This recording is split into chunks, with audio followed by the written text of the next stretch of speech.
Alex Stein has been sparring with the young folk, some of them painfully woke and naive. Let's have a look. People who aren't citizens can't vote. Yes, they can. No, they in can't. Arizona, Republicans made it illegal in 1995. Okay, no, you're right. You're right. You don't think an illegal? Let me just say this: you don't think an illegal immigrant has ever voted in the federal election? No, because it's not. Oh counted. my God! No, actually, I disagree with that. I You don't imagine. think no. This guy, the delegate guy, you're so smart. You don't think an illegal immigrant has ever voted in the presidential federal election? Probably not. Oh my God! Joining me now is the host of Primetime with Alex Stein on Blaze TV. Alex, what was that all about? What are you doing terrorizing those young folk? Well, you're right. That guy was very naive. But to be honest, it's been exposed that a lot of illegal immigrants vote in our election. And that's why there's congressmen trying to get the SAVE Act passed to make it where you have to be a citizen to vote. And, it's obvious that these elections have loopholes in ways where people can go and vote without showing an ID. I mean, even Kamala Harris, the vice president, the woman running for president, said that voter ID law is racist. And there's only one reason you don't want to have to ID people when they vote is so that they can vote illegally. Well, it's crazy not to have voter ID. I just cannot understand it. And the overwhelming majority of Americans want it. So it's not something that's unpopular, that the people want it because they don't trust that the elections are completely above board. Now, talking about Kamala Harris, she's been, the candidate now for 2 weeks, but no interviews, Alex, nothing. This is just amazing to me because you would have the easiest time. The questions are probably going to be, well, why are you so brave and how are you going to save America and why is Donald Trump such a racist ogre? But she's still not sitting down with the friendly media. They're being treated with absolute disdain here. What's been the response? Is there any pressure growing for her to sit down and do an interview, not just read from an auto cue? No, there's not enough pressure. I mean, CNN, MSNBC, this ABC debate that's up in the air, nobody's actually asked Kamala any questions. And I think the one time where she did speak at the prisoner exchange with Joe Biden, she absolutely embarrassed herself. She's not able to read just improv. She can't just naturally have a speech that sounds coherent and clear. She's always saying these very weird word salad answers that don't actually answer the question that she's being asked. So I think it's just a lack of talent. And sadly, I would argue and say that she's even less talented than Joe Biden at public speaking. I mean, Joe Biden has done it a lot longer. And sadly, the wear and tear is showing.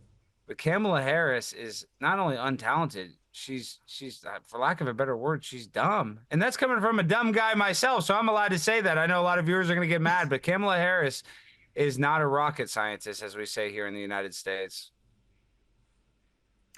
Well, she's treating the media with absolute disdain, despite the fact that they've gone full North Korean state media for her. The campaign they have run for her, rebranding her as some sort of a visionary leader, when she was always seen as a massive liability for the Biden administration. There have been so many pieces in all the leftist media saying what a problem she has been, how she hasn't lived up to her potential. But now all of that's been buried and forgotten. And I want to just get a little bit more lighthearted with you. There's a clip that's doing the rounds of Kamala dancing with her husband, Doug. It's resurfaced and has gone viral. Now, what's your take on this? Is this just wholesome and sweet, or is it a little bit cringe?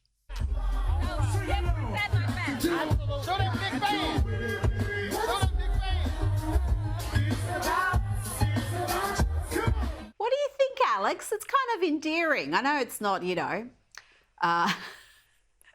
it may not be cool. It may not be getting the Zoomers and the millennials going, but it's kind of sweet to see a couple dancing together.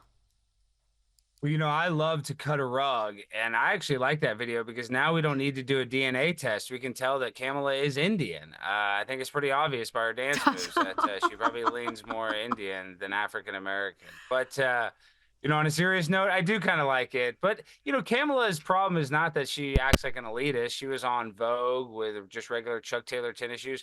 I think she does appeal to I guess, just normal people. But at the end of the day, she is not capable of running our country. She's going to be a huge liability. We're having a stock market crash right now. Cryptocurrency is crashing. And it's all based on speculation that Kamala Harris might be the president in the near future. And so that's scaring the banks, all these corporations, companies. I mean, Kamala Harris becoming president of the United States could theoretically end the republic in which we have right now. Well, that's a big call, Alex. Let's not get that dramatic. Let's talk a little bit about Mr. Kamala. He's in all... I would say, what if everything crashes, Well, Rita? you know I'm what? just worried. Yeah. Nothing surprises me these days. I mean, if you told me 3 weeks ago the President Trump would have come 1 inch from being shot dead and the whole event has pretty much been buried and we've moved on like it never happened, nothing surprises me these days. But this story is something that the Harris campaign are not happy about. Doug Emhoff, Kamala Harris's husband, it's been revealed that he cheated on his first wife with their child's nanny, getting her pregnant. And the Harris campaign is apparently in panic about this story coming out.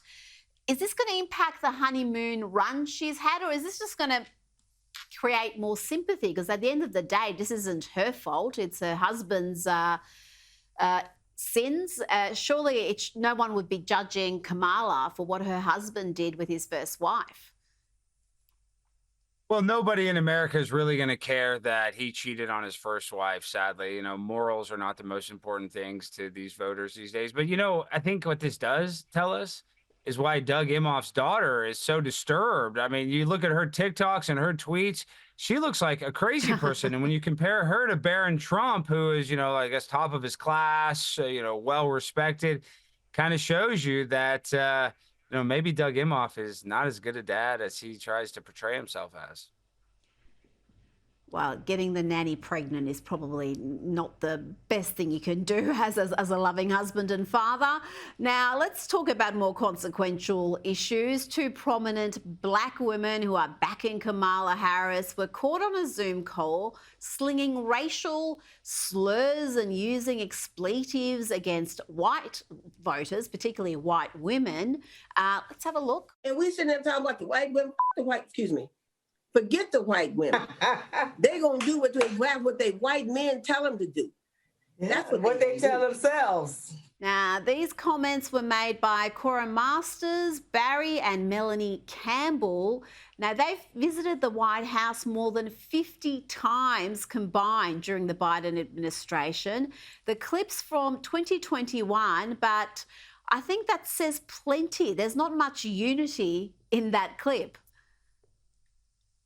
Well, Rita, you have, you know, the best segment, Lefties Losing It, and you just explained that DEI basically benefits white women the most. So maybe that she's been, you know, passed over from white women so much, and maybe that's why she has animosity towards white women, because the DEI program that she stands for, those women like, actually could hurt them. And, you know, really and truly, that woman's probably not that racist. You know, everybody that's, you know, fighting this social justice or political activism, they like to use rhetoric like that because they think that it, you know, resonates with the people watching. And it probably does to the viewers at home that watch that clip, you know, live. They're probably like, you know what, I'm anti-white. But at the end of the day, the race problem here in America is not as bad as they like to say, you know, on TV. I think that if we do have a natural disaster, people will come together. And that shows our true colors of what makes America strong. But sadly, there is a little bit of racism, but it's not as bad as the TV tells you. Now, Donald Trump told Fox News that Meta boss Mark Zuckerberg has been in touch with him a few times.